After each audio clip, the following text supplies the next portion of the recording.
Salam, Reopen Media'nın Renews Haber kanalı canlı yayıma başlayır. Stüdyoda Diana Karapetyan işləyir.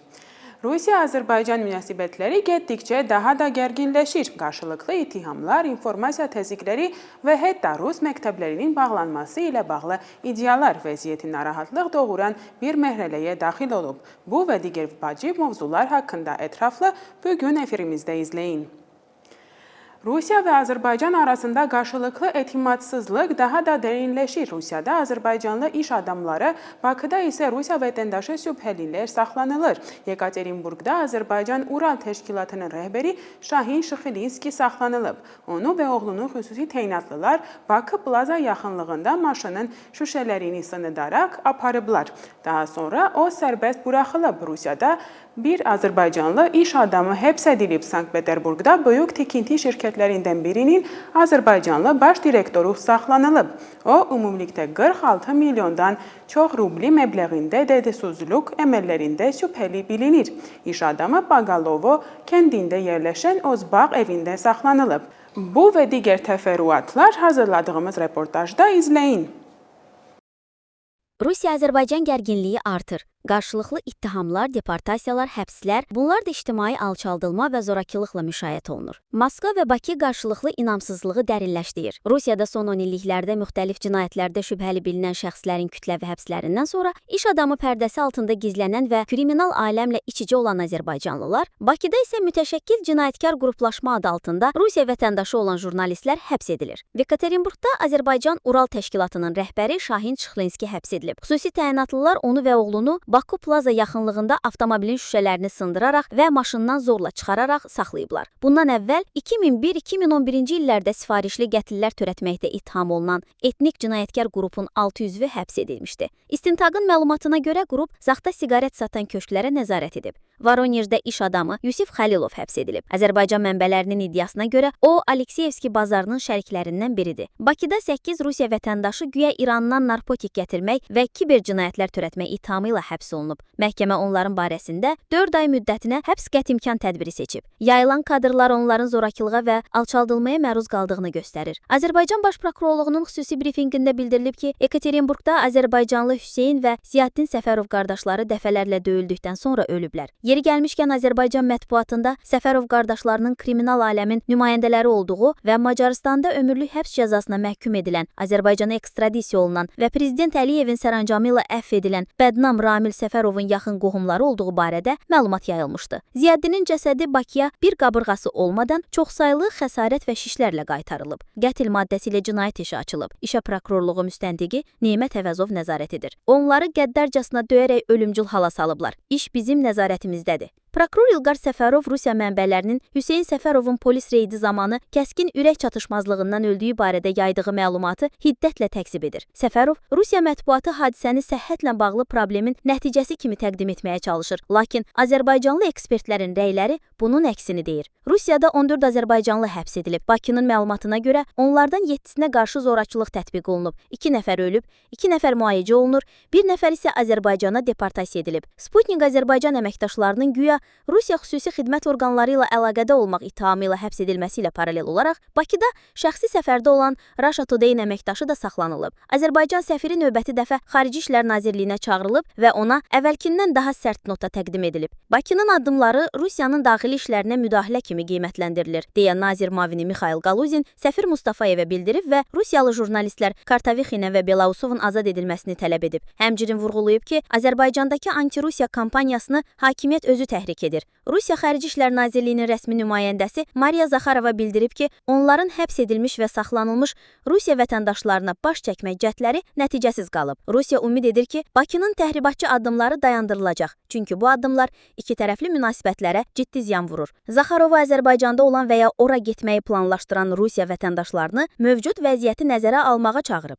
Diplomatik dildə bu çağırış o deməkdir ki, Azərbaycanda olan Rusiya vətəndaşları təcili olaraq oranı tərk etməlidir. Getməyə hazırlaşan çalışanlar isə bu addımdan çəkinməlidir. Bütün bunların fonunda Ukrayna prezidenti Vladimir Zelenski Azərbaycan həmkarına zəng etməyə tələsib və qətldə ittiham olunanların ölümü ilə bağlı İlham Əliyevə başsağlığı verib. Tərəflər ərazi bütövlüyünə qarşılıqlı dəstəyi bir daha təsdiqləyiblər. Zelenski vurğulayıb, Rusiya Azərbaycanı ələ salıb və hədələyəndə Ukrayna onu dəstəkləyir. Rusiya prezidentinin mətbuat katibi Dmitri Peskov isə jurnalistlərin suallarına cavab verərkən hal-hazırda Rusiya və Azərbaycan prezidentləri Vladimir Putin və İlham Əliyev arasında telefon danışığının nəzərdə tutulmadığını bildirib.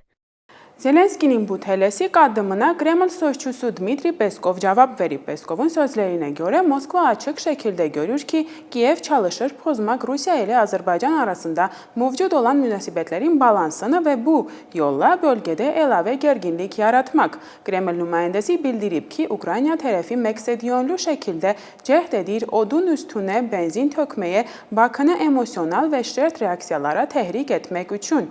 Peskov əlavə edib ki Rusya heç vaxt Azərbaycana qarşı tehdit edici mövqe tutmayıb və hazırda da belə bir niyyəti yoxdur. Onun sözlərinə görə bütün bu hadisələrin kökündə duran səbəblər arasında cinayətlərin, o cümlədən Azərbaycanlılara qarşı törədilərinin ifşa olunmasına yönəlmiş hüquq addımlara dayanır. Rusiyalı jurnalistlər Sputnik Azərbaycan əməkdaşları Azərbaycanda həbs olunublar. Ermənistanda isə Rus televiziya kanallarının yayımını qadağan etmək niyyətləri var. Bütün bunlar sadəcə belə deyil deyə Dövlət Dumasının Beynəlxalq Məsələlər Komitəsinin sədri müavini Aleksey Çepa bildirib. Onun fikrincə, Rusiya ilə qonşu ölkələr arasındakı münasibətlərin pisləməsində bəzi ölkələrin xüsusi xidmət orqanları məsuliyyəti daşıyır.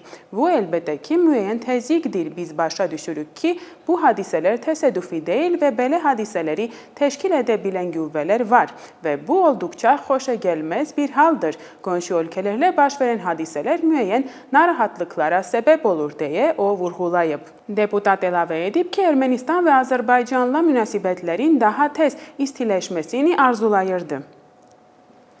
Azərbaycanın Milli Məclisinin xarici müdaxilələrə və hibrid təhdidlərə qarşı müvəqqəti komissiyasının o səlahiyyətli çərçivəsində apardığı monitorinqlər nəticəsində müəyyən edilmişdir ki, Rusiya Federasiyasının Yekaterinburg şəhərində Azərbaycanlıların qarşı edilən qanunsuz hərəkətlərdən sonra Rusiya mediasında Azərbaycana və Rusiyada yaşayan Azərbaycanlılara qarşı geniş informasiya kampaniyası başladılıb. Məlumata görə araşdırmaların zamanı göstərilən münasibətin Azərbaycan Respublikasına qarşı qeyri-dost addımların atılması ilə bağlı təxribatçı çağırışlar müşahidə edilib. Rusiya Federasiyası heç vaxt Azərbaycana təhdid etməyib və belə bir niyyəti yoxdur. Baş verən hadisələrin əsas səbəbi o cümlədən Azərbaycanlılara qarşı törədilmiş cinayətlərin ifşası ilə bağlı həyata keçirilən istintaq tədbirləridir. Bu barədə Kremlin mətbuat katibi Dmitri Peskov məlumat verib. Rusiyada Azərbaycanlılara qarşı keçirilmiş axtarışlara münasibət bildirirkən.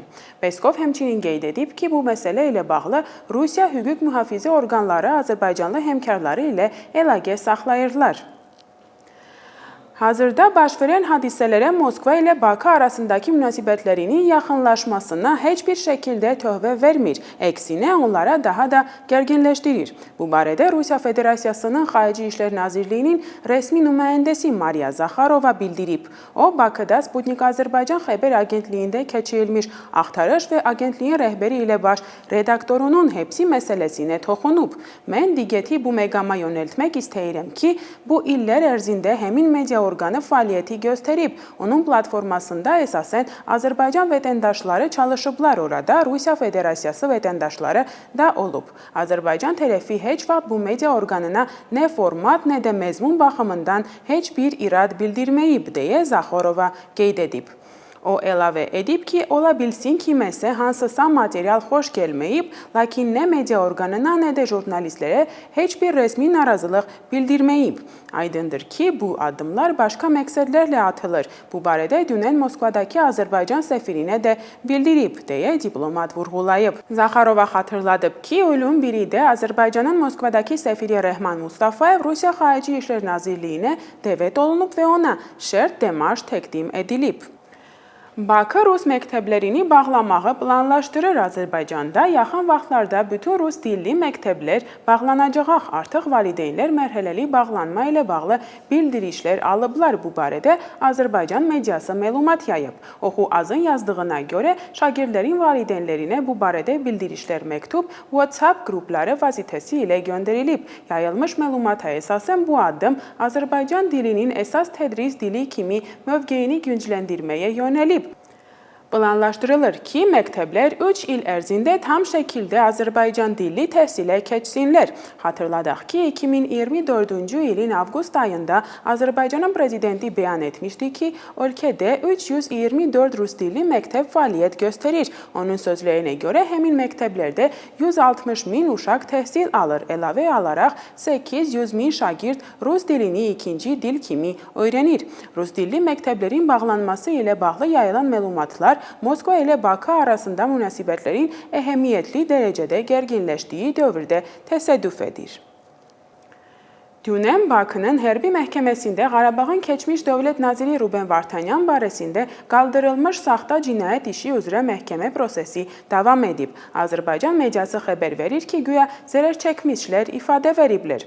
Bu dəfə həmin tamaşada kimlərin iştirak etdiyi təxmin etmək çətin deyil. Nəzərə alsaq ki, əvvəlki məhkəmə iclaslarında Ruben Vartanyanı tanımayan müxtəlif şəxslər ortaya çıxaraq onu ən müxtəlif hadisələrdə ittiham ediblər. Hətta birini onun mina partlayışı nəticəsində hərbçinin ayağının zədələşməsində günahlandırılmışdı. Bakıda keçirilən bu məhkəmə prosesləri saxta və uydurma ittihamlar əsasında qurulub. Bizə yalnız ümid etmək qalır ki, bir gün beynəlxalq ictimaiyyət oyanacaq və ən yüksək səviyyədə Bakının əsir götürüldüyü 23 erməni əsirinin azad olunması tələbi ilə çıxış edəcək. Ermənistan Respublikasının Müdafiə naziri Surən Papikyan son günlər bir sıra mühüm görüşlər keçirib. Əvvəlcə o, Fransanın Ermənistandakı fövqəladə və səlahiyyətli səfiri Olivier de Cotigny ilə görüşüb. Daha sonra Hindistanın səfiri Nilakşi Saha-Sinha ilə görüş baş tutub. Hindistanın səfiri ilə görüş zamanı Ermənistan-Hindistan müdafiə sahəsində əməkdaşlığına, eləcə də regional və beynəlxalq təhlükəsizlik məsələlərinə dair fikir mübadiləsini aparılıb. Olivier de Cotigny ilə görüş zamanı müdafiə sahəsində Ermənistan-Fransa əməkdaşlığı ilə bağlı məsələlər müzakirə olunub. Tərəflər əməkdaşlıq çərçivəsində əldə olunmuş niyyətlərini yüksək qiymətləndirilib və gələcək əməkdaşlığın əsas istiqamətlərini müəyyən ediblər. Regional və beynəlxalq hadisələrlə bağlı məsələlər də müzakirə olunub.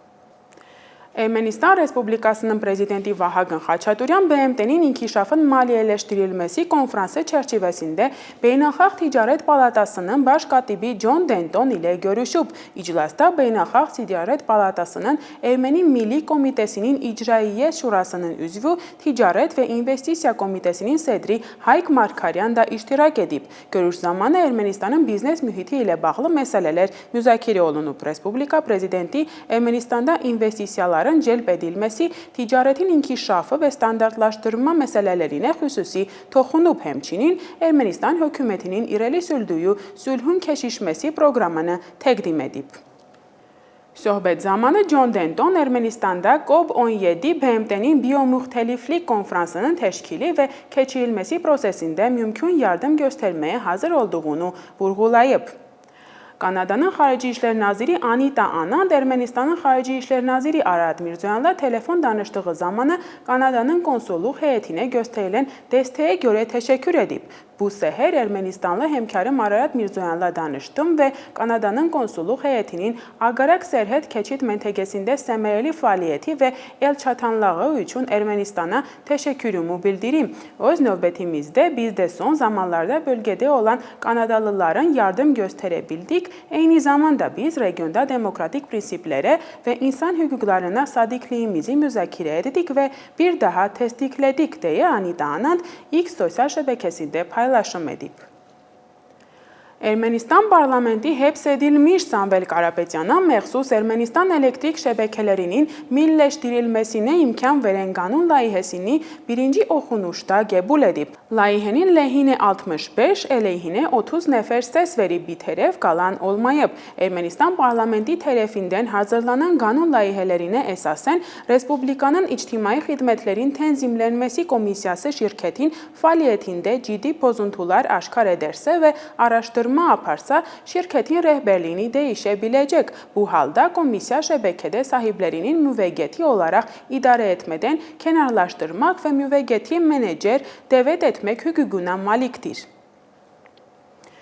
Rusiya prezidenti Vladimir Putin Fransa prezidenti Emmanuel Macronla telefon danışığı aparıb. Putin Macronla söhbətində Ukrayna ətrafındakı vəziyyəti müzakirə edərək münaqişənin birbaşa qərb siyasətinin nəticəsi olduğunu xatırladıb. Putin və Macron İran və İsrail arasında münaqişə və Amerika Birləşmiş Ştatların İran hədəfləyinə zərbələri kontekstində yaxın şərqdəki vəziyyəti də müzakirə ediblər.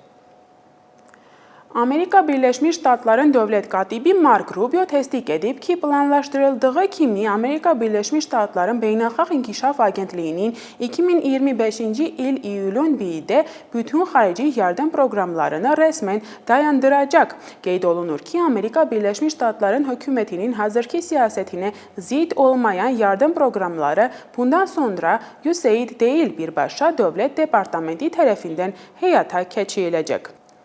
Və sonda Türkiyədə meşə yanğınları sən girmək bilmir. Cəmi 5 gün ərzində təxminən 350 yanğın baş verib. Yanğın söndürənlər həm havadan, həm də qurudan alovun qarşısını almağa çalışırlar. Lakin söndürülən yanğınların yerini dərhal yeniləri tutur. Yaxın günlərdə havanın temperaturalarının daha da yüksələcəyi, güclü küləklərin olacağı gözlənilir. Ölkə rəhbərliyi vətəndaşlara çağırış edib ki, ehtiyatlı olsunlar və açıq havada od qalmasınlar. Meşə yanğınları ilə bağlı hazırladığımız reportajı izləməyi təklif edirik və studiyaya qayıdırıq. Bursada insanlar evlərini udmağa hazırlaşan alovdan təşviş içində qaçırlar. Türkiyədə meşə yanğınları səngimək bilmir. 5 gün ərzində 350-yə yaxın yanğın baş verib.